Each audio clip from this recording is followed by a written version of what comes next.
Bombay plan 1944 उदास smiley. यह बम्बई के व्यापारिक नेताओं के एक समूह द्वारा एक प्रस्ताव था।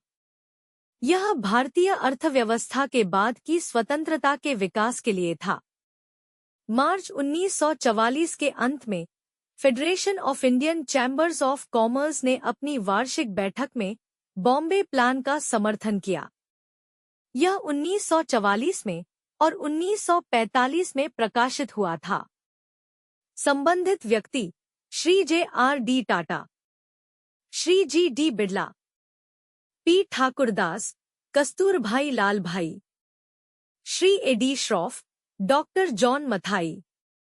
उद्देश्य एक संतुलित अर्थव्यवस्था प्राप्त करने के लिए प्रति व्यक्ति आय को दोगुना करके लोगों के जीवन स्तर को ऊपर उठाना, यानी कार्यान्वयन के समय से 15 साल की अवधि के भीतर इसे $22 से बढ़ाकर लगभग $45 कर दिया गया। अपने वर्तमान 71,000 मील से 50% की माइलेज रेलवे को बढ़ाना, कुल 300,000 मील सड़कों को दोगुना करने के लिए तटीय नौवहन का विस्तार और बंदरगाह का उन्नयन। योजनाकारों ने निम्न मानदंडों के आधार पर न्यूनतम जीवन स्तर निर्धारित किए हैं। प्रत्येक व्यक्ति के लिए प्रतिदिन संतुलित भोजन की 2,800 कैलोरी, 30 गज कपड़े, एक आवासीय क्षेत्र के 100 वर्ग फुट। इसमें वयस्क शिक्षा, वैज्ञानिक प्रशिक्षण और अनुसंधान के प्रावधान थे। इसने प्राथमिक, माध्यमिक और व्यावसायिक और विश्वविद्यालय स्तर के अध्ययन सहित सामूहिक शिक्षा की एक विस्तृत दृष्टि दी। योजना के शुरुआती वर्षों में मुख्य उद्योगों और उपभोक्ता वस्तुओं के उद्योगों के विकास पर जोर दिया।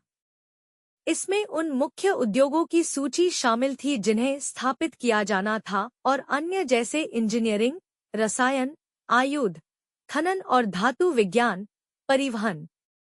इसने आधार दिया कि विकास किसके द्वारा आगे बढ़ना चाहिए और कौन सी योजनाएं देश के संसाधनों से बनाने की संभावना है।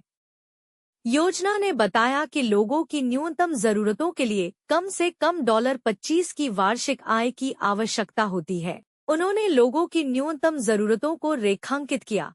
बुनियादी तालीम, स्वच्छता, जलापूर्ति, ग्रामीण औषधालय और अस्पताल। इस योजना को आलोचना का सामना करना पड़ा क्योंकि इसमें पूंजीवादी पृष्ठभूमि का अभाव था। उन्होंने आगे की पूंजी उत्पन्न करने के लिए भारतीय अर्थव्यवस्था की क्षमता को कम करने की आलोचना की।